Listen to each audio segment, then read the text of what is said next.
वासुदेवाय नमः। वन्देऽहं हीनकर्मां तव कृतकर्णो वित्तबद्धो प्रदुक्तो ध्यान ज्ञानं च नास्ति तव चरणसेवा वर्तते जातमूढौ। पापादिकर्मजालं पतति मति सदां प्रार्थये दीनबन्धु त्राहि त्राहि त्वमेव तव पदशरणं वासुदेवं। जगत कर्ता परमेश्वर परमात्मा पुरुषोत्तम श्री जगन्नाथ चरणारविंदरे कोटि कोटि प्रणाम, कोटि कोटि प्रणाम। जगतनाथ जगन्नाथ समस्तंकर मंगल करंतु। रसराज उवाच कार्यक्रम को मु समस्त को स्वागत कर।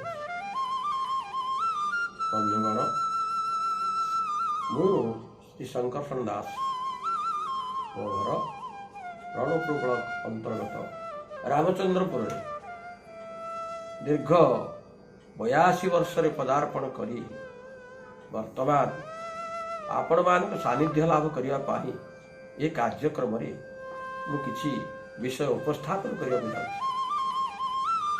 दीर्घ दिन कार्य शिक्षकता करने ता माध्यम कला प्रति निजर इति आनंदता रहिला, जाफल मु पालाकार हिसाब से 4321 राति ओडिशा केन्दुझर ठारू गंजाम छत्रपुर पर्यंत विभिन्न स्थान में पाला परिवेषण करी तन्मध्य शिक्षकता करी कालयापन कर शेष जीवन में परमात्मा के निकट में सबुबले ध्यान धारणा मनोनिवेश कले मध्य किछि किछि कथा अंतरर अन्य आगे व्यक्त करने प्रयास करी ये कार्यक्रम आपण मानक बुझेवाई मुझे आसी आपण उपदेश कहबी बुझेबी और समस्ते जानतु ये संसार में कौन अच्छी समस्ते से परमात्मा के निकट लीन हो। कर्म माध्यम कर्म कर, कर्म ही ध्यान, कर्म मोहर निज गुरु। उद्धव केते तू पचारे कर्म कर ता संगे संगे धर्म कर, धर्म न कले किसी मूल्य ना। या भागवत उल्लेख अच्छी धर्म धारणाय जगत धर्म रे प्राणी आत्मजात। धर्म कर, धर्म कर, मानव सेवा कर, समस्त स्वार्थ निज निज स्वार्थ को त्याग करी अन्यर स्वार्थ प्रति दृष्टि दियो। धर्म न कले मनुष्य जन्म सार्थक नुहे। भगवान भागवत कही मनुष्य हे दिव्य ज्ञान हसी संतोष भगवान। ते दिव्य ज्ञान कौन?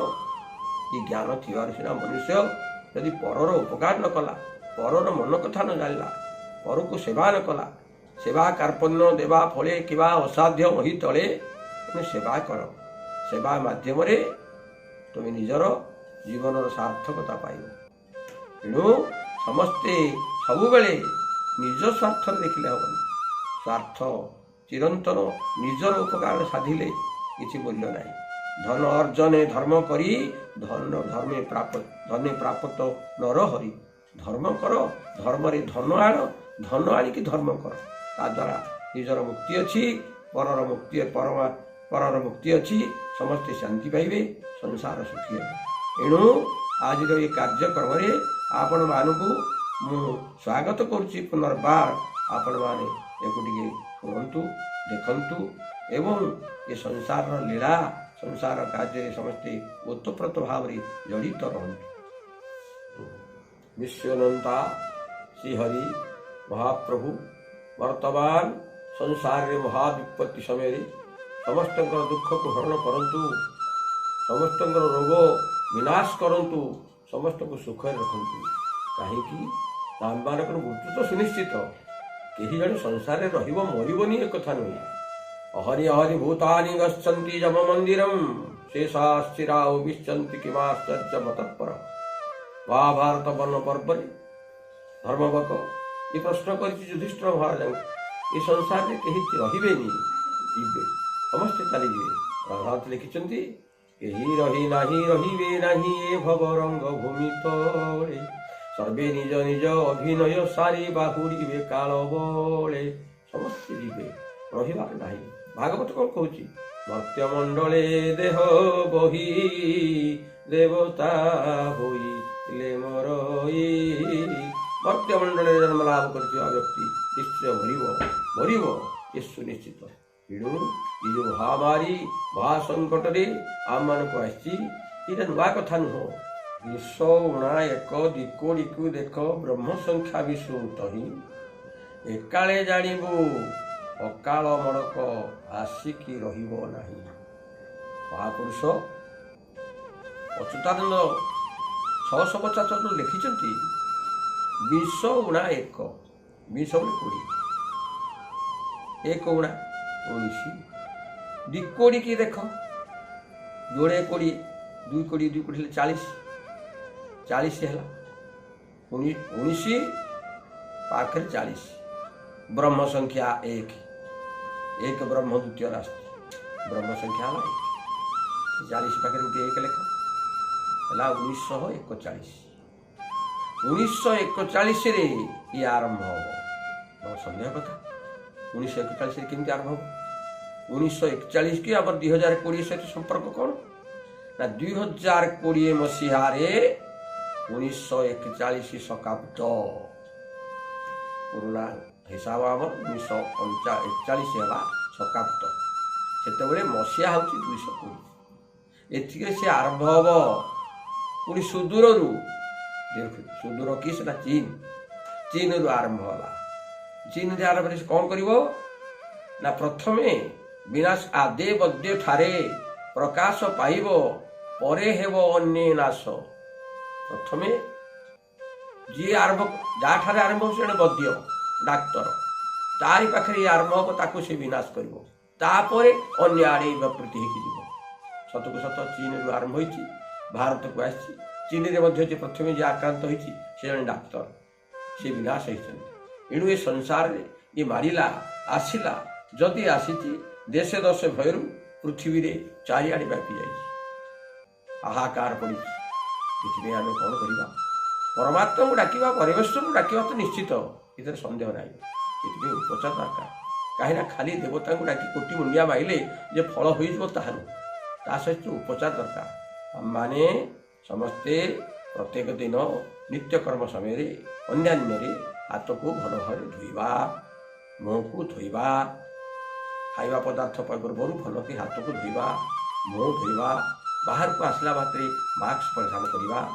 ए सत्वे यदि कौन करुणार लक्षण देखा जाए तेरे से कौन करवा ना आशाकर्मी अच्छा अंगनवाड़ी कर्मी अच्छा सहायतार ये जाए परीक्षा कर परीक्षा सरला देखला किसी बाहरला तेरे डाक्तर परामर्श नवा घरे रही समस्त दूर रही निजे सचेतन अवस्था आसिले आमर ये रोग आम ठारू दूरे जीव एवं परमात्मा साहाय्य आसो से परमात्मा को डाक समस्ते भाव हे प्रभु ये रोग यथाशीघ्र समस्त सर्वे भवन्तु सुखिनो सर्वे सन्तु निरामया सर्वे भद्राणि पश्यन्तु मां कश्चित् दुःख भाग भवेत्। समस्ते सुखरे रहन्तु समस्ते निरोगरे रहन्तु समस्त रोग विनाश हो। हे प्रभु ये कथा पाई गोटे पद मु कहूची करुणा कर हे हरि भव दुख निवारक करुणा कर हे हरि। କଟିଲା ଦୁଃଖରେ ଦିନ ଚାହିଁ ଚାହିଁ ଏ କାଳକ କରୁଣା କର ହରି କଣ୍ଠ ପୂରିଲାଣି ପ୍ରଭୁ ଦେବଟି ନିଶ୍ଚୟନ୍ତକ କରୁଣା ସାଗର ହରି କର ଅନୁଗ୍ରହ ତୁମେ ନ ଯିବି କେବେ ନରକ କରୁଣା କର ହେ ପ୍ରଭୁ କଷ୍ଟ ଉପାର୍ଜିତ ଧନ ନହେବ ଦେହ ରକ୍ଷକ କରିଲା କର୍ମର ମୂଲ୍ୟ ଦେବ ସେ ଜନ୍ତୁ ନାୟକ କରୁଣା କର ହରି କରିବି ତୁଣ୍ଡରେ ଗାନ ମହାବିପତ୍ତି ନାଶକ କର ହେ ଭବସାଗରୁ ଉଦ୍ଧାର ହୋଇ ନାବିକ କରୁଣା କର ହେ ହରି ଭବ ଦୁଃଖ ନିବାରକ କରୁଛି ଗୁହାରି ଦାସ ଏ ସନ୍ଥ ଜନପାଳକ করে সুদর্শন সুদর্শনে কাটি দিয় হে সর্বপাতক করুণা কর হে হরি ভব দুঃখ নিবারক।